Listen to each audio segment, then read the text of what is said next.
మాం గర్తేషు నిపాతయంతి యదమీ దుష్టేంద్రియాశ్వాముహు యత్తాపత్రితయాభిధైరపి మయి వ్యాఘ్రైః పరాక్రమ్యతే తాం క్రీడామివ మద్విపత్తిమనిశం తే వీక్షమాణస్య చేత్ ఆనందానుభవో హతోస్మి భగవన్ నైరాస్య నిత్యాశ్రయః. స్వామి, నీవు ఎంత ఆనందస్వరూపుడివయ్యా! ఎల్లప్పుడూ నిత్యమైన సత్యమైనటువంటి ఆనందానికి స్థానభూతమైనటువంటి వాడవు.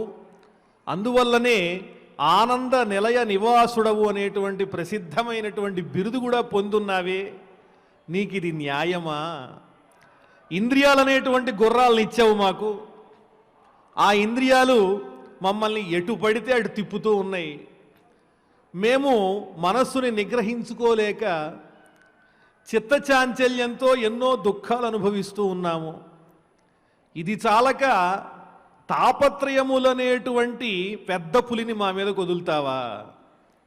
ఆ పెద్ద పులి మమ్మల్ని మనశ్శాంతిగా ఉండనివ్వటం లేదు. ఇలా మేము ఇబ్బందులు పడుతూ ఉంటే నీకు చాలా ఆనందంగా ఉంది కదా. మాకు మాత్రం ఈ భవసాగరాన్ని భరించటం ఎంతో దుఃఖంగా ఉందయ్యా. మమ్మల్ని అందరినీ కూడా అనుగ్రహించి ఉద్ధరించు అని చక్కగా పరమాత్మను మనం ప్రార్థిస్తూ ఉంటే ఆ స్వామి తరణోపాయాన్ని మనందరికీ ఈ భగవద్గీత రూపంలో అందంగా అందిస్తూ ఉన్నారండి. అన్నీ నేనే అయి ఉన్నాను. ఏ రకమైనటువంటి దేవతామూర్తిని మీరు ప్రార్థించినా, స్తోత్రం చేసినా, కామ్యకర్మలతో పూజించినా కూడా అవన్నీ కూడా నన్నే పొందుతాయి అని పరమాత్ముడు చెబుతూ ఉన్నాడు. అందులో భాగంగానే ఈనాడు మనం ఒక చక్కని శ్లోకాన్ని తెలుసుకుపోతూ ఉన్నాం.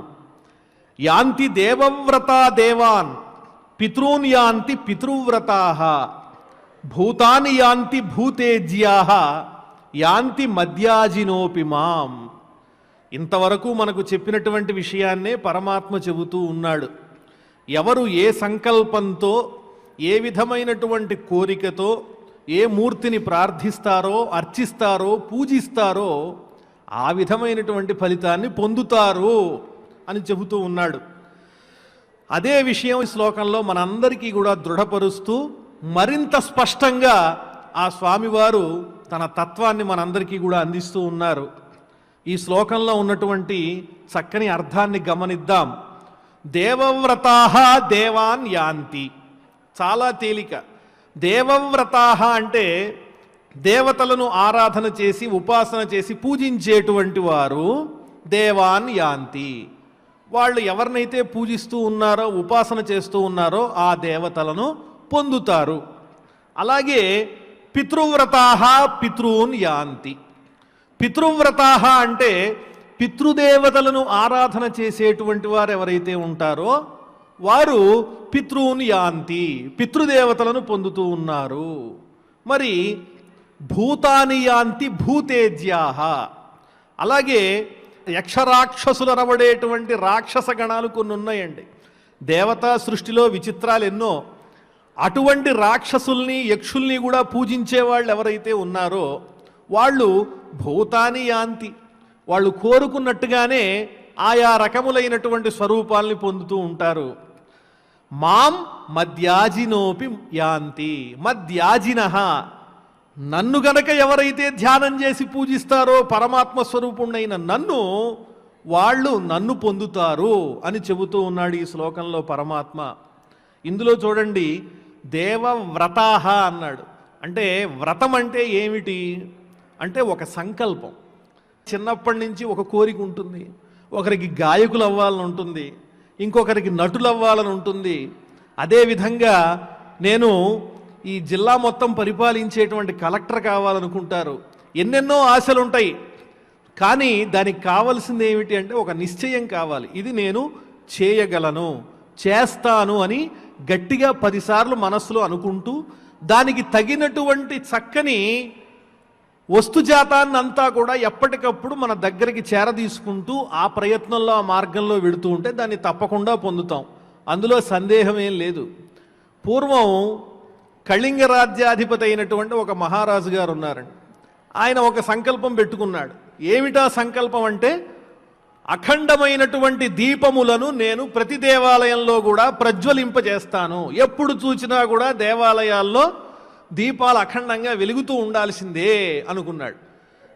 అదేవిధంగా చేశాడు ఆ పనిని. ఆ పుణ్యవశం వల్ల మరుసటి జన్మలో పరమేశ్వరునికి భక్తునిగా పుట్టాడు. పరమేశ్వరుని ఆరాధన చేశాడు. పరమేశ్వరుడు ప్రత్యక్షం అవుతూ ఉంటే పార్వతీదేవి అంది, నేను కూడా మీతో వస్తానని. సరే అని పార్వతీదేవిని కూడా తీసుకొచ్చాట. తీసుకురాగానే ఆ భక్తుడు పరమేశ్వరుణ్ణి చూడకుండా పార్వతీదేవి వంక తదేకంగా చూస్తున్నట్టండి. చూస్తూ ఉంటే ఏమిటి ఈ భక్తుడు నన్ను చూస్తున్నాడు అని పార్వతీదేవి అడిగితే అప్పుడు పరమేశ్వరుడు అన్నట్ట, అతను చూచే దాంట్లో వేరే భావన ఏమీ లేదు పార్వతి, ఎప్పుడూ పరమేశ్వరుడు పక్కనే ఉంటుంది ఈవిడ, ఎంత అదృష్టం చేసుకుందో, ఎంత చక్కగా స్వామిని కొలిచిందో కదా, ఆ భాగ్యం నాకు ఎప్పుడు వస్తుంది అని ఆ భక్తుని యొక్క హృదయంలో ఉన్నటువంటి సంకల్పం, ఆ భావన నిరంతరము పరమాత్మ సన్నిధిలో ఉండాలి అనేటువంటి భావన అతనిలో గాఢంగా ఉంది. ఆ భక్తికి పరమేశ్వరుడు మెచ్చాడు. ఉత్తర దిక్కున యక్షులందరికీ రాజుని చేసేశాడు. అతనే కుబేరుడయ్యాడు. కాబట్టి వ్రతము అంటే ఒక సంకల్పం. ఆ సంకల్పం ఎలా ఉండాలంటే స్వచ్ఛంగా ఉండాలి. ఏదైనా కానీ సమాజ హితానికి ఉపకరించేదిగా ఉండాలి. అటువంటి సంకల్పంతో గనక మనం ఏదైనా కార్యాన్ని ఆలోచించి గనక చేసినట్లయితే అది తప్పనిసరిగా ఫలితాన్ని ఇస్తుంది. అదే చెబుతూ ఉన్నాడు పరమాత్మ. దేవతా రూపాలను గనక ఆరాధన చేసినట్లయితే, ఆ దేవతలను ఏ కోరికలతో అయితే మనం ప్రార్థన చేస్తూ ఉన్నామో ఆ రకమైన కోరికలను పొంది ఆ దేవతామూర్తుల సమీపానికి చేరుకుంటారు. దేవవ్రతాః దేవాన్ యాంతి అంటే దేవతలను ఆరాధన చేసేవారు దేవతలను పొందుతారు. అలాగే పితృన్ యాంతి పితృవ్రతాః పితృయజ్ఞములు చేసి చక్కగా ఎన్నో అన్నదానములు చేసి కర్మ చేయటం పట్ల ఆసక్తి ఉన్నటువంటి వాళ్ళంతా కూడా పితృలోకానికి చేరుకుంటారు. అదేవిధంగా సమస్తమైనటువంటి యక్ష రాక్షసాదుల్ని ఆరాధన చేసే వాళ్ళంతా కూడా వాళ్ళని పొందుతారు. నన్ను ఆరాధన చేసినటువంటి వాళ్ళు నన్ను పొందుతారన్నాడు. దేవవ్రతాః అంటే ఇక్కడ దర్శపూర్ణమాసాదిభి కర్మభి ఇంద్రాదీన్ యజామహే. దర్శపూర్ణమాసాది యాగములతో మేము ఇంద్రాదులను పూజిస్తున్నాము అనేటువంటి భావన ఏదైతే ఉందో ఆ సంకల్పంతో వారు ఇంద్రాది దేవతల్ని పొందుతారు. ఇంకొక మహారాజు గారు ఉన్నారండి, యయాతి మహారాజు అని. ఇదే విధంగా గొప్ప తపస్సు చేశాడు ఆయన. ఆ తపస్సు చేసి తపశ్శక్తితో 1000 సంవత్సరాలు తపస్సు చేసి దివ్య విమానంలో ఇంద్రలోకానికి వెళ్ళాట. ఇంద్రలోకానికి వెళ్ళిన తర్వాత దేవేంద్రుడు చెప్పాడు ఆయనకి, నాయనా నువ్వు ఏం చేశావు, నీ గొప్పతనం ఏంటో కాస్త వివరించంటే ఆపుకోకుండా తాను చేసిన గొప్పతనాన్ని చక్కగా వల్లించడం మొదలెట్టాడు. నేను అన్ని యజ్ఞాలు చేశాను, ఇంతమందికి భోజనాలు పెట్టాను, నేను ఇంత గొప్పవాడిని అని కాసేపు చెప్పనిచ్చి, నీ పుణ్యమంతా క్షయం అయిపోయింది, స్వర్గలోకంలో ఉండడానికి నువ్వు అర్హుడివి కాదు, భూలోకానికి వెళ్ళిపో అంటే అప్పుడు మళ్ళీ ఆ యయాతి మహారాజు ప్రార్థించాట దేవేంద్రుడిని, నా వల్ల కాదని. అయితే నక్షత్రలోకంలో ఉండని అక్కడ పెట్టాట ఆయన్ని. ఆ తరువాత యయాతి మహారాజుకి మనవాళ్ళు అంటే కూతురు కొడుకులు వచ్చారటండి పుణ్యవశం వల్ల. ఆ నక్షత్రలోకాల దగ్గరకు వచ్చి ఆయన్ని కొన్ని ప్రశ్నలు అడిగారు. అయ్యా మీరెంత మాకు ధర్మాలు బోధించండి అన్నారు. ఆ ధర్మాలన్నీ కూడా యయాతి మహారాజు వాళ్ళందరికీ బోధించాడు. ఆ బోధించిన పుణ్యవశం వల్ల మనవాళ్ళ వల్ల మళ్ళీ ఆయన స్వర్గలోకాన్ని చేరుకున్నాడు. అంటే ఏ ఉద్దేశంతో అయితే దేవతలను ఆరాధన చేసి పూజిస్తారో ఆ రకమైనటువంటి ఫలాల్ని పొందటం కోసం స్వర్గాది లోకములను పొందుతూ ఉంటారు. కానీ అవి శాశ్వతం కాదు, మరలా జన్మను పొందవలసి వస్తుంది అని చెబుతూ ఉన్నారు.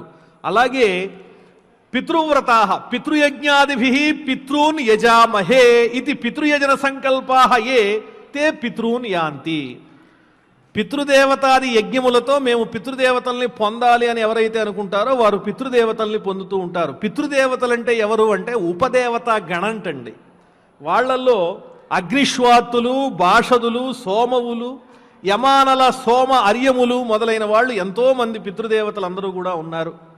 అదేవిధంగా పిశాచో గుహ్యక సిద్ధో భూతోమి దేవయోనయ అని అమరకోశంలో చెప్పినట్టు యక్షరక్ష పిశాచాదీని భూతాని యజామహే ఇది భూతయజన సంకల్పాః తే భూతాని యాంతి. భూతములను, యక్షులను, రాక్షసులను పూజించే వాళ్ళు కూడా ఉంటారు. అలా అలా సంకల్పం చేసి వాళ్ళని పూజించేటువంటి వాళ్ళు వాళ్ళని పొందుతూ ఉంటారు. ఇలా కాకుండా ఎవరినైనా పూజించండి. ఏతు తైరేవ యజ్ఞై దేవపితృభూత శరీరకం పరమాత్మానం భగవంతం వాసుదేవం యజామహే ఇతి మాం యజంతే. ఏ భక్తులైతే గనక ఏ రూపంలో ఉన్నటువంటి భగవత్ స్వరూపాన్నైనా పరమాత్మ స్వరూపంగా భావన చేసి పూజ చేస్తారో వాళ్ళందరూ కూడా నన్నే పొందుతారు. నేను ఎటువంటి వాడను? అనాది నిధనం సర్వజ్ఞం సత్య సంకల్పం అనవధికాతిశయ అసంఖ్యేయ కళ్యాణ గుణగణ మహోదధిం అనవధిక అతిశయానందం ప్రాప్య నివర్తంతే. సమస్తమైనటువంటి ఆనందములకు కూడా స్థానభూతుడైనటువంటి వాడు, సత్యమైన సంకల్పం కలిగినటువంటి వాడు, లెక్కలేనన్ని మంగళకరములైనటువంటి సద్గుణ సంపదలన్నింటికీ కూడా స్థానభూతుడై ఒక సముద్రుని వంటి వాడు. రత్నములకు సముద్రుడు ఏ విధంగా స్థానభూతుడో కళ్యాణ గుణములకు పరమాత్మ అంతటి స్థానభూతుడు. అటువంటి స్వామిని గనక మనం పూజించినట్లయితే ఆ స్వామి చెంతకు చేరుకున్నటువంటి వారికి మళ్ళీ జన్మ లేదు. ఇందులో ప్రధానమైనటువంటి అంశం ఏంటంటే, ముందు చెప్పబడినటువంటి దేవవ్రతులు, అదేవిధంగా పితృదేవతల్ని ఆరాధన చేసేవారు, అలాగే యక్షరక్షాదుల్ని పూజలు చేసి ఉపాసన చేసేటువంటి వారు చేసే కష్టం ఎక్కువ, పొందే ఫలితం తక్కువ. ఎందుకంటే పూజించేటప్పుడు ఆయా దేవతా స్వరూపాలను అంతా కూడా జ్ఞాపకం పెట్టుకుని శ్రద్ధాశక్తులతో కర్మలన్నీ కూడా ఆచరించాలి. అలా కాకుండా అంతా పరమాత్మ స్వరూపంగా భావన చేసి గనక ఆచరణ చేసినట్లయితే మళ్ళీ తిరిగి రానటువంటి ఆ పరమాత్మ యొక్క సన్నిధికి మనం చేరుకుంటాం. ఇందులో శ్రమ తక్కువ, ఫలితం ఎక్కువ. కాబట్టి ఈ శ్లోకంలో పరమాత్మ మనకు ఏం చెబుతున్నాడు అంటే, మీరు ఏ రూపంలోనైనా ఏ మూర్తిగా ధ్యానం చేసినప్పటికీ పూజించినప్పటికీ కూడా అందులో అంతర్యామిగా ఉన్నటువంటి పరమాత్మ ఒక్కడే అనేటువంటి భావన కలిగి ఏ రకమైనటువంటి కోరికలు లేకుండా నిష్కామ కర్మ చేసినట్లయితే తద్వారా మీరు పొందేటువంటి పుణ్యము లెక్కలేనిది. అది పరమాత్మ సన్నిధికి చేరుస్తుంది, నా సన్నిధికి చేరుస్తుంది. తిరిగి మళ్ళీ జన్మించడం అనేటువంటిది ఉండదు. కాబట్టి మీరు చేసే ఉపాసనలన్నీ కూడా ఈ రకమైనటువంటి ప్రయత్నంతో చెయ్యండి అని ఈ శ్లోకంలో మనందరికీ అందించాడండి పరమాత్మ. ఒక్కసారి శ్లోకాన్ని మళ్ళీ చదువుదాం. యాంతి దేవవ్రతాః దేవాన్ పితॄన్ యాంతి పితృవ్రతాః భూతాని యాంతి భూతేజ్యాః యాంతి మద్యాజినోపి మాం.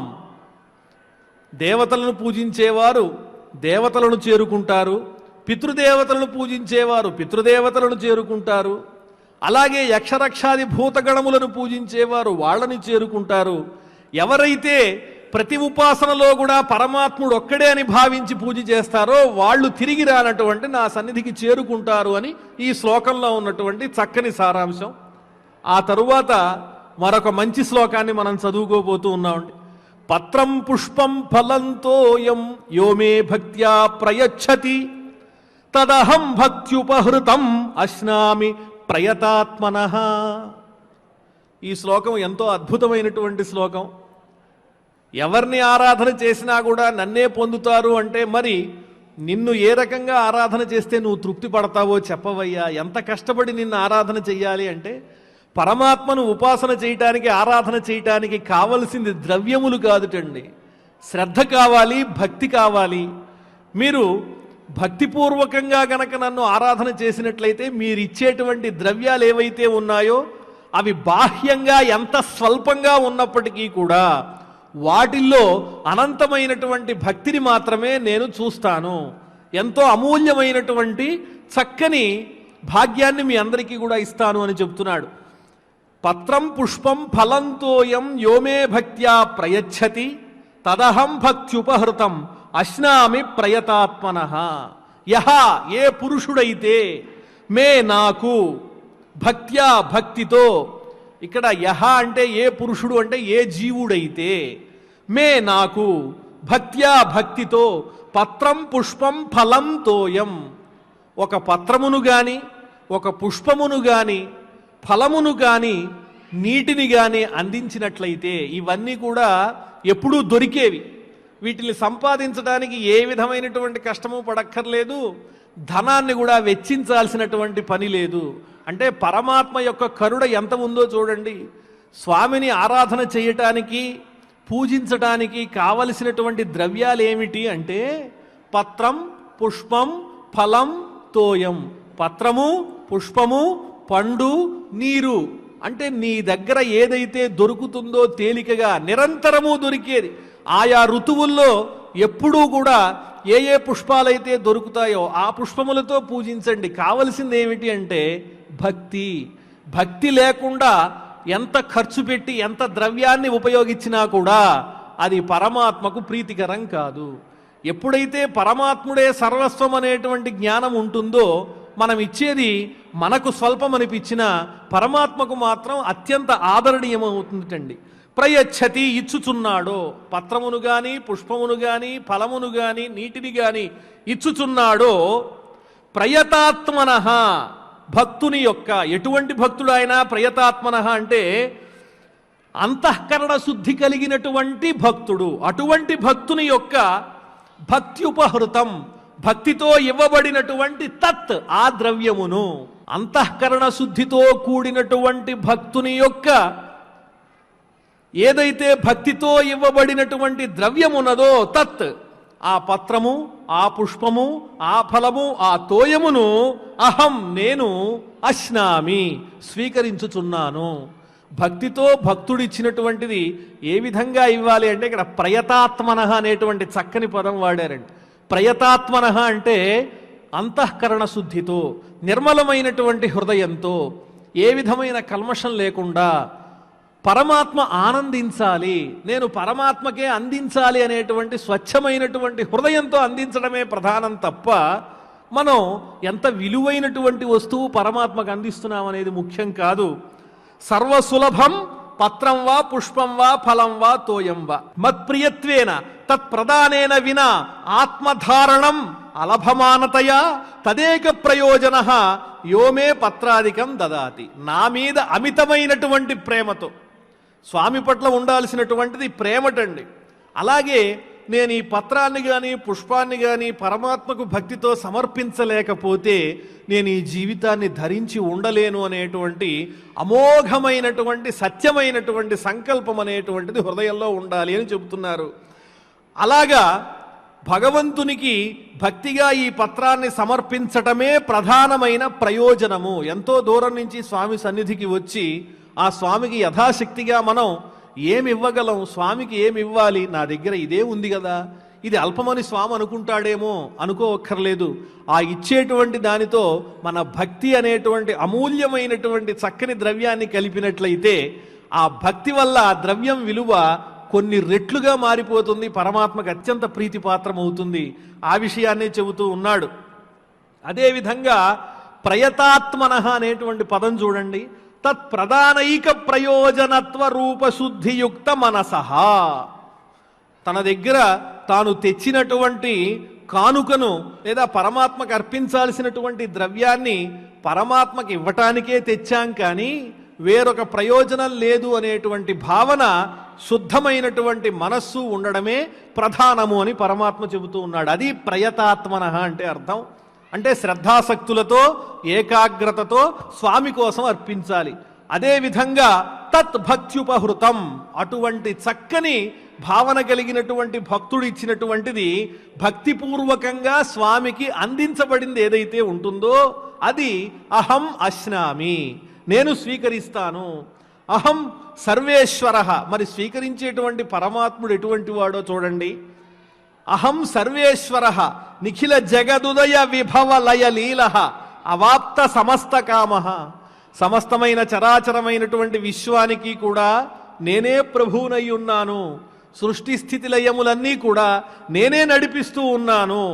అవాప్త సమస్త కామ, ఎవరికైనా ఏదైనా మనం అందిస్తున్నామంటే ఎదుటివారి ప్రయోజనం అందులో ఉందేమో అని అనుకోవచ్చు కదా. స్వామికి ఏం ప్రయోజనం ఉంది, ఆయనకి లోటేముంది, ఆయనకి అన్నీ ఉన్నాయి, ఆయనకి దొరకనిదంటూ లేదు. అవాప్త సమస్త కామ, పొందబడిన సమస్తమైనటువంటి కోరికలు కలిగినటువంటి వాడు ఆ స్వామి. అనవధికాతిశయ అసంఖ్యేయ కళ్యాణ గుణగణ, లెక్కలేనంత అతిశయించినటువంటి కళ్యాణ గుణములకు స్థానభూతుడైనటువంటి వాడు.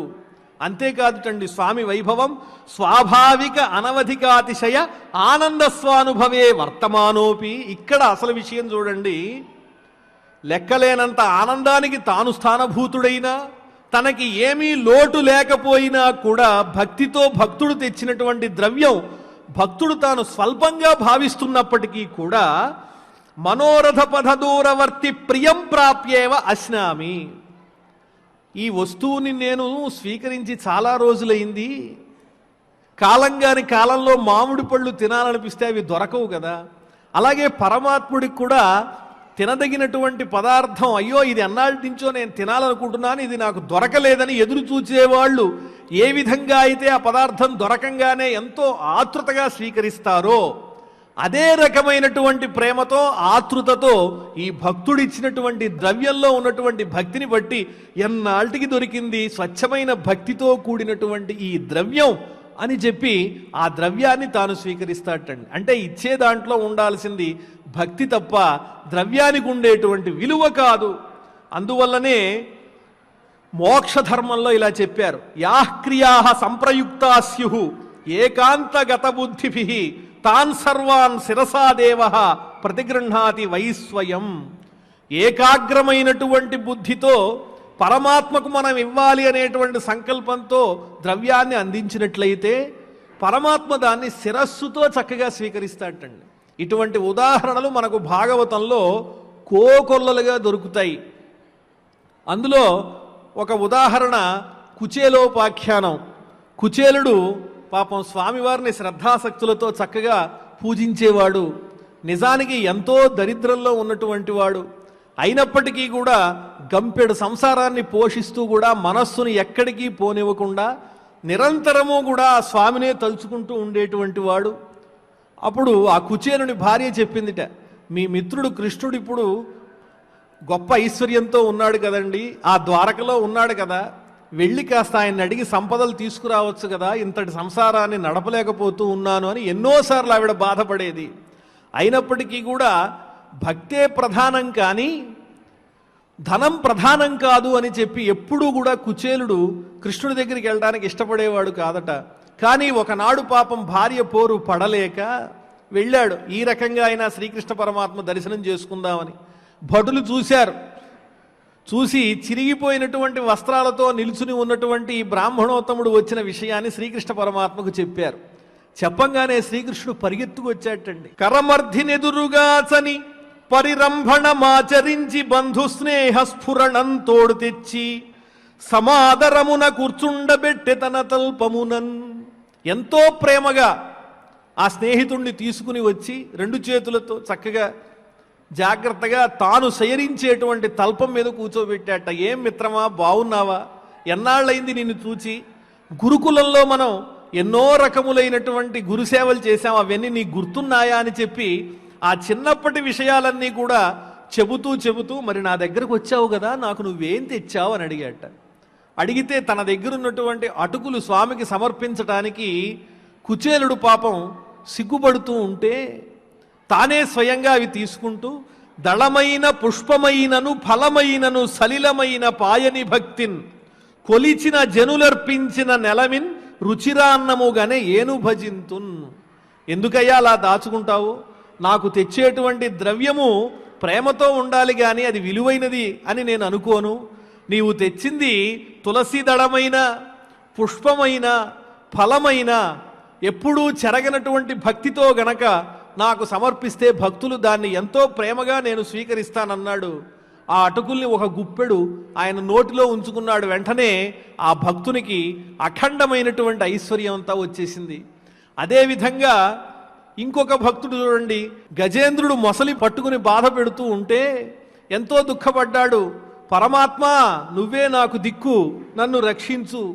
లావొక్కింతయు లేదు ధైర్యంబు విలోలంబయ్యే ప్రాణములుంటావుల్ తప్పెను మూర్ఛ వచ్చే తనువుండస్యన్ శ్రమంబయ్యడిన్ నీవే తప్పని తఃపరం బెరుగా మన్నింపంతగున్ దీనునిన్ రావే ఈశ్వర కావవే వరద సంరక్షింపు భద్రాత్మక. నా శక్తి అంతా అయిపోయింది, నా శరీరంలో ఓపిక లేదు, నువ్వే నన్ను రక్షించయ్యా, ప్రాణం పోయేటట్టుగా ఉంది అనంగా గజేంద్రుడు ఒక్కసారి ఆ గజేంద్రుని యొక్క స్థితిని చూచి, పరమాత్మ ఎక్కడున్నా కూడా నీవే సర్వస్వము, నిన్నే నేను ప్రార్థిస్తూ ఉన్నాను, ఈ లోకములయందంతా నిండి ఉన్నటువంటి పరమాత్ముడెవ్వడో అతడే నాకు దిక్కు అనంగానే వెంటనే పరమాత్మ చూడండి, సిరికించెప్పడు శంఖచక్రయుగముల్ చేదోయి సంధింపడు, ఏ పరివారంబును జీరడభ్రగపతిన్ మన్నింపడు, ఆకర్ణికాంతరథమ్మిల్లము చక్కనొత్తడు, వివాద ప్రోద్ధిత శ్రీకుచోపరిచేలాంచలమైన వీడడు, గజప్రాణావనోత్సాహి అయి ఆ గజేంద్రుణ్ణి రక్షించాలని తన పరివారాన్ని కూడా గమనించుకోకుండా వెనకాల లక్ష్మీదేవి కూడా పరిగెడుతూ వస్తూ ఉంటే శంఖచక్రములు కూడా ధరించాలి అనేటువంటి భావన లేకుండా ఏ విధంగా అయినా సరే భక్తుణ్ణి రక్షించాలి అనేటువంటి ఒక చక్కని ఉద్వేగంతో స్వామి పరిగెత్తూ వస్తున్నట్టుగా పోతన వారు చక్కగా రచించారండి భాగవతంలో. ఆ రకంగా భక్తులు ఎవరైతే నిష్ఠగా శ్రద్ధాసక్తులతో భగవంతుణ్ణి భక్తితో పూజిస్తారో వాళ్ళని చక్కగా రక్షిస్తాట. ఈ గజేంద్రుడు చూచాడు ఆ స్వామివారిని, అల్లంత దూరంలోనే స్వామి వస్తూ ఉండంగానే తాను ఏ సరస్సులో అయితే మొసలి చేత పట్టుకోబడ్డాడో ఆ సరస్సులో తనకు అందినటువంటి ఒక చక్కని పద్మాన్ని, ఒక పుష్పాన్ని తీసి స్వామివారి మీదకి అలా విసిరాటండి గజేంద్రుడు. అంత కష్టంలోనూ కూడా ఆ పుష్పాన్ని సమర్పించినంత మాత్రముననే స్వామి ఆనందాన్ని పొందాట. ఈ రకంగా కుచేలుడేమో అటుకులిచ్చినంత మాత్రమున అతనికి సమస్తమైనటువంటి ఐశ్వర్యములు అందించాడు. గజేంద్రునికేమో ఒక పుష్పాన్ని సమర్పించినంత మాత్రముననే అతని బాధలన్నీ కూడా తొలగించాడు. ఇటువంటి ఉపమానములు భగవంతుడికి భక్తుని పట్ల ఉన్నటువంటి దయకు ఎన్నో రకములైనటువంటి ఉపమానములు ఉన్నాయి. శ్రద్ధతో భక్తితో పూజించండి అనేటువంటి తెలియజేసేటువంటి శ్లోకంలో ఉన్న భావాన్ని మరొక్కసారి మనం అందరం కూడా తెలుసుకుందాం. పత్రం పుష్పం ఫలం తోయం యోమే భక్త్యా ప్రయచ్చతి తదహం భక్త్యుపహృతం అశ్నామి ప్రయతాత్మనః. పత్రం కానీ పుష్పం కానీ ఫలమును కానీ జలమును కానీ భక్తితో ఎవరైతే సమర్పిస్తారో, ఈ శ్లోకంలో ఇంకొక పదం గట్టిగా గమనించాల్సి ఉందండి. భక్తి అనేటువంటి పదాన్ని పట్టుకోవాలి. భక్తి యోగంలోకి వెళ్ళినప్పుడు భక్తి యొక్క నిర్వచనం మనకి తెలుస్తుంది. కానీ భక్తి అంటే పరమాత్మను సేవించటమే కాదు. భక్తి యోగంలోనే చెప్తారు, అద్వేష్ట సర్వభూతానాం మైత్రః కరుణ ఏవచ నిర్మమో నిరహంకార సుఖదుఃఖ సమః క్షమి సంతుష్ట సతతం యోగి యతాత్మా దృఢ నిశ్చయ మయ్యర్పిత మనోబుద్ధి యోమే భక్త సమే ప్రియ. అద్వేష్ట సర్వభూతానాం, సమస్తమైనటువంటి ప్రాణులను కూడా ఎంతో దయగా చూడాలటండి. ఎవరి పట్ల కూడా హింసా ప్రవృత్తి ఉండకూడదు. అదేవిధంగా మైత్రః కరుణ ఏవచ, ఎల్లప్పుడూ కూడా మిత్రభావంతో ఉండాలి. శత్రువులు ఉండకూడదు, కరుణ కలిగి ఉండాలి.